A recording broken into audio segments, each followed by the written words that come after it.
So what's up? Kamusta? Ayos ba tayo dyan? So nandito tayo ngayon sa may Rusi San Rafael branch para sa update natin. At alam nyo ba, sobrang mura at sobrang laki ng binaba na itong motorcycle na to. Alamin natin yung presyo, kung magkano nga ba yan, at yung specification, kung sulit nga bang bilhin. Ngayong 2026, samahan nyo ako, huwakaroon na natin to. Itong Rusi Adventure X 150. Tara, huwakaroon na natin. Let's go! So yun nga mga best no, sa mga nagtatanong ng update dito sa may Rusi Adventure X 150i, marami din nagsasabi kung last time na vlog natin yung dalawa, yung Force and then yung Flash 150X. Marami din nagsasuggest sa comment section na piliin ko ang Adventure X 150. Etong nasa harap nyo, meron silang isang unit dito na cyan color. Ito nga kasi ay mapa-face out na dahil bibihira na lang din tayo makakita nito, pero dito sa may San Rafael branch available po ng isa. So malaki din yung binaba ng presyo nito. Panoorin nyo na lang ng buo para at least malaman nyo ano yung updated price ng motor na to. So yun nga, marami nagsasuggest na isa rin to sa mga kunin natin dahil sulit nga daw. Naka 4 bulbs na rin ang isang to, naka liquid cooled na rin po ang isang to, and then maganda yung specs niya. At yung panggilid niya is katulad din naman nung panggilid ni Force 150. So tama nga naman sila, ito rin naman yon. Pero mas mahal kasi si Force compare dito kay Adventure X na mas mura na siya ngayon. Ang laki ng binaba niya talaga. So naka adjustable windshield na rin tayo rito, may USB charging port, maangas yung kanyang headlight, harap at likod. Tapos wala tayong masyadong makitang kagaya din nito. Okay? So mga switches, goods, maganda yung design. Hindi ako masyadong magko-comment dito. Okay yung color na ginamit nila rito, kulay red. Yung mga switches nila dito, kulay red and black. Okay? So, yun. Hindi nga lang to keyless, pero okay lang din naman. Ayaw din naman kasi nung iba na di keyless. Yung iba kasi talaga is gusto yung disusi. Dahil nga naman daw masyadong mahal kapag nasira yung keyless. Okay? So, yung kanyang upuan, ano naman to, no? Hydraulic seat. Okay, maganda yung seat niya. Malaki yung seat niya, yung compartment is kasya yung full face. Pero ayan, isa sa mga nagustuhan din natin dito yung kanyang floorboard, yung tapakan natin dito. Okay, meron siyang metal part. So, yun, dito nyo lang to makikita sa Rusi. Sa ibang mga motorcycle nila wala yan. Pag binili nyo yan sa labas, mahal yan. Okay? So, upuan natin. Masyadong malaki to para sa akin. Okay? Sobrang taas nga nito eh. Sobrang taas nito. Ayan o. Sobrang tingkad ako dito. Kaya, kung ito yung bibilin ko, mahihirapan ako sa traffic. Ayan, sobrang tingkad ako dito. Pero, yun nga, magaan naman yung motor eh. And then, yung shock niya, okay, honest review to, wala akong napapansin na maluwag dito sa kanyang T-post. Yun yung lagi kong sinasabi sa inyo.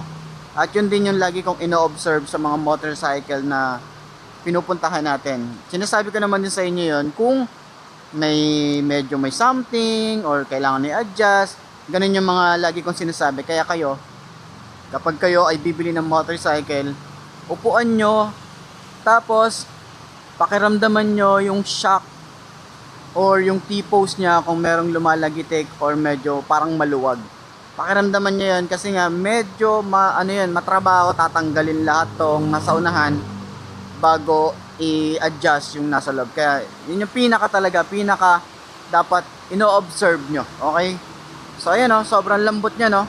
Pati yung sa likod, rate natin to ng 9 out of 10. So, wala namang perfect na motor, pero maganda yung shock niya. Ito yung sinasabi ko eh.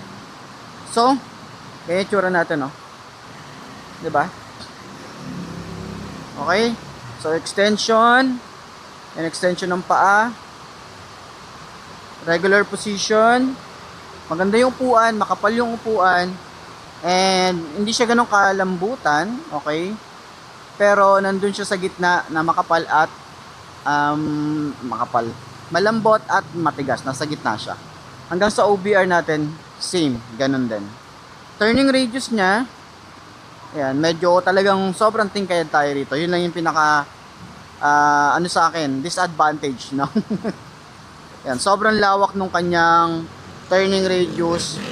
And then naka naked handlebar tayo rito. So hindi ito isa sa mga option ko pagdating sa pagpili ng motorcycle. Pero gusto kong i-share sa inyo na bumaba yung presyo niya kasi dahil yun naman talaga yung trabaho natin dito sa YouTube. Mag-update ng mag-update ng mag-update. Yun, kung napanood nyo na to sa ibang motorcycle or mga vlogger, yun, salamat pa rin sa pagpunta dito sa channel ko, napanood nyo pa rin to. And then sana nakatulong to sa mga gustong kumuha ng murang motorcycle na ADV style. Isa to si Adventure X 150 na marirecommend natin na masasabi natin na goods pagdating sa performance. Wala akong masyado nakikitang repo na ito, good thing. Okay, so maraming kumukuha din nito at marami din akong nakikita dito sa daan. Ang pinaka concern lang nila rito ay yung parts nito ay sobrang mahal daw. Mahal daw yung mga parts nito. Katulad nga nung sinabi ko is katulad siya ng parts or yung panggilid ni Force 150. Dahil nga pang best pa daw yung mga parts neto. Tingnan natin. 'Di ba? May mga nagsasabi, may napanood sila sa ibang vlogger na nagpalit daw ng bola neto, nagpalit ng parts, nagpalit ng panggilid. Sobrang mahal daw at best pa daw yung kasukat niya. So hindi ko sure kung anong best pa. Okay, so panoorin niyo na lang siguro sa mga vlog nila. Pero yun nga, yun yung isa sa mga concern natin dahil nga alam niyo naman gusto ko na mag-manual. Siguro alam niyo na kung ano yung napili natin. Pero hindi pa siya priority ngayon. Gusto kong bumili ng motorcycle pero hindi ko pa siya priority ngayon. Okay. So, yun. So, ayun. Sana nakatulong tong video na to sa lahat ng mga naghahanap ng update para sa Mayrusi Adventure X 150. Ito po, may cyan color dito. Puntahan nyo na lang dito sa Mayrusi San Rafael branch. San Rafael or malapit sa Cruz na daan or alam ko Maginaw na to Maginaw San Rafael branch. Okay? So, yun. Para dun sa mga gustong bumili nito, puntahan nyo na lang. Okay? So, side stand natin, center stand natin. Magaan ba siya? Magaan naman siyang center stand. Goods naman siya, hindi ka masyado mahihirapan, hindi ka mag-e-effort ng sobra-sobra para dito sa motorcycle na to. Ayos. Yeah! Rushi on the road. Let's go. Ride smart, ride strong. Yeah. Rushi on the road. Let's go. Started from the bottom with a dream in my mind. Now I'm on the roost, leaving worries behind. Every mile I travel, every road I own. With the engine roaring, I can feel I've grown. Affordable ride, but the spirit is rich. Climbing every mountain, never gonna switch.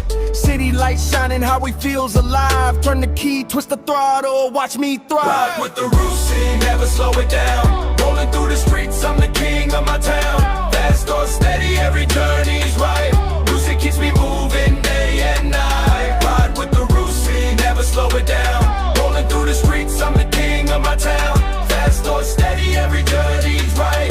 Rusi keeps me moving day and night. From sunrise mornings to the midnight breeze, every single ride brings a feeling of peace. No matter where I'm headed, I believe hard work and a Rusi help me achieve. Built for the dreamers, built for the grind. Freedom on two wheels, that's the state of mind. Fuel up, gear up, let the story begin. Every road I conquer is another win. Keep your head high, let your passion ignite. Rusi by your side every day, every night. Life is one long ride, so chase your dream. With Rusi Motorcycle, build your winning team. Ride with the Rusi,